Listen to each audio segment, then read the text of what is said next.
toban calaamadood oo aad ku ogaan kartid in wadnahaaga dhibaato xoogan ay ku soo socoto ama wadnahaaga ay waxyeelo weyn haysato oo caafimaad, taasoo ka caawinaysa tobankan calaamadood haddii aad isku aragtid inaad si degdeg ah goob caafimaad aad u tagtid ama aad ula xiriirtid dhakhtar si laguugu sameeyo gargaar caafimaad. tobankan calaamadood oo kugu sababi kara in wadnahaaga uu istaago ama marxaladii wadna istaaga aad ku socotid oo aad qarka u sii saaran tahay. balse intaan idin faahfaahin mawduucan, fadlan muuqaalka like saar, siina share gareeya si ay dad badan uga faa'iideystaan page-keena, follow soo dhah si aad uga mid noqotiin asxaabta ku xiran page-kan. mahadsanidin.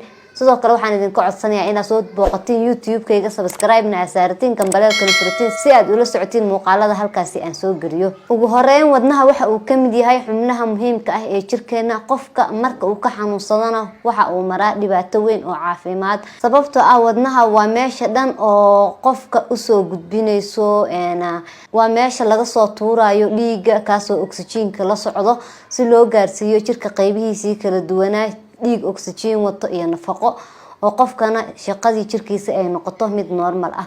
laakiin waxaa jira qofka haddii wadnaha uu ka xanuunsan yahay ama wadnaha shaqadiisa uu gabi rabo ama wadna istaag uu kusoo socdo, calaamado qofka uu isku arki karo. calaamadaha qofka uu isku arki karana waxaa ka mid ah number 1, neefsashada qofka in ay ku yaraato. qofka waxa uu dareemayaa neefsashadii inay ku yartahay, hawadii in ay ku yartahay, sababtoo ah qofka hadduu wadnaha ka xanuunsan yahay, qaasatan faalfayaasha, haddii wadnaha faalfayaashiisa uu ka xanuunsan yahay waxa uu isku arkayaa calaamadaas ah in ay neeftii yar tahay. sidoo kaleete wadnaha haddii qofka uu ka xanuunsan yahay, dhiig ku filan jirkii lama gaarsiin karo, oxygen-ka ayaa qofka ku yaraanayo. taasna waxaa ka dhalanayo qofka in ay hawadii ku yaraato oxygen-ka ahayd ama qofkii uu si barabar ah uu u neefsan waayo. calaamada labaad oo qofku isku arki karo waxa ay tahay daal aad u fara badan, tabardaro, daciifnimo ayuu qofkii dareemayaa, sababtoo ah haddii wadnihii dhiig ku filan uu soo tuuri waayo oo nafaqo ku filan maskaxdii iyo jirka qaybihiisii kala duwanaa iyo oxygen-kii la gaarsiin waayo, qofka waxa uu dareemayaa tabardaro iyo daciifnimo iyo in uu qofkii yahay qof marba marka kasii dambeysa sii daciifayo, tabartii ku yaraanayso, shaqooyinkiisii uu qabsan karinin. marka calaamadaas uu isku arkaya qofka markuu wadnaha ka xanuunsan yahay. daalka kaliya ma keeno wadna xanuuno kale oo badan ayaa keeni karo, laakiinse hadda waxaan ka hadlaynaa waxay tahay calaamadaha la isku arki karo qofka markuu wadnaha ka xanuunsanayo ama calaamadaha lagu garto wadna xanuunka. calaamada saddexaad ee qofka uu isku arki karaayo waxay tahay dawaq. inuu qofkii dawaqo oo wareero ayuu qofka isku arkaya, sababtoo ah markii qofka xididada ay xiran yihiin ama arteriyaasha markay xiran yihiin, qofka waxaa dhacayso in cadaadiskii dhiiggiisa uu hoos u dhaco. qofka wuxuu isku arkayaa inuu aad u sii wareerayo oo bahalkaan la dhaho oo marba mar kasii dambeyso uu dawaqmayo. marka calaamadaas dawaqaada ayuu qofku isku arkaya. calaamada afaraad ee qofka uu isku arki karo waxa ay tahay in uu dareemo niyad jab aad u fara badan. qofka markuu wadnaha ka xanuunsan yahay mar walbo wuxuu dareemaa niyad jab iyo walwal iyo fakar. haddii qofka uu dareemayo culays dhankii wadnaha ah, waxa ku furmayo stress iyo niyad jab iyo in ay soo food saarto culays aad u fara badan. marka wuxuu isku arkaya qofkii niyad jabkaas ayuu isku arkaya. calaamada shanaad oo qofku isku arkaya waxay tahay wadna garaaca qofka uu isbedelayo. mar wuxuu arkayaa qofka wadna garaaciisii inuu sii daciifayo, mar wuxuu dareemayaa inuu aad u garaacmayo wadnihii, garaaciisa wadnaha uu aad yahay.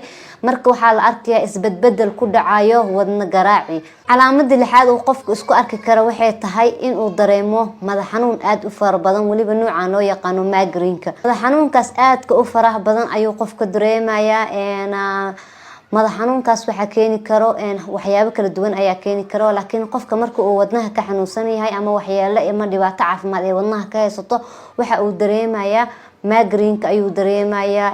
iftiinkii ayaa dhibayo qofkii, sometimes indhaha si fiican wax ugama jeedayo madax xanuunka dartiisa. marka calaamada lixaad uu isku arki karo waxa ay tahay madax xanuun aad u fara badan, waliba noocan loo yaqaano migraine-ka inuu qofkii isku arko. calaamada toddobaad ee qofka uu isku arki karo waxa ay tahay inuu dareemo dhidid aad u fara badan. qofka hadduu wadnaha ka xanuunsan yahay oo dhiig ku filan wadnaha aan laga soo tuureynin, waxaa dhacayso qofka in sida hore usoo sheegnaba neeftii ay ku yaraato, neeftii ay ku dhagto, jirkii nafaqo ku filan uu gaari waayay oxygen. qofka waxa uu dareemayaa dhidid aad u fara badan, inuu qofka dareemo uu dhidido, isaga dhan wadna garaaciisa uu aad u fara bato. calaamada sadeedaad ee aad isku arki karto waxay tahay in caafimaad ahaan cidiyahaaga ay isbedelaan. cidiyihii waxaa lagu arkayaa in midabkii uu iska bedelay, in qaabkoodii uu isbedelay oo shapekoodii uu isbedelay, sidoo kaleete in infection lagu arkay cidiyihii qaybo kamid ah inay noqdaan jaale oo caabuqsan yihiin. calaamada sagaalaad oo qofku isku arki karo waxay tahay maqaarka qofka inuu isbedelo. waxaa lagu arkayaa nabro aad u fara badan maqaarkiisa, infectionada maqaarka ku dhaca qofka inuu u nuglaado. calaamada tobnaad oo qofka uu isku arki karo waxay tahay in uu dareemo xanuun aad u fara badan marka uu soconayo, murqihii in ay xanuunaan, jirka qaybihiisa kala duwan inuu xanuun ka dareemo.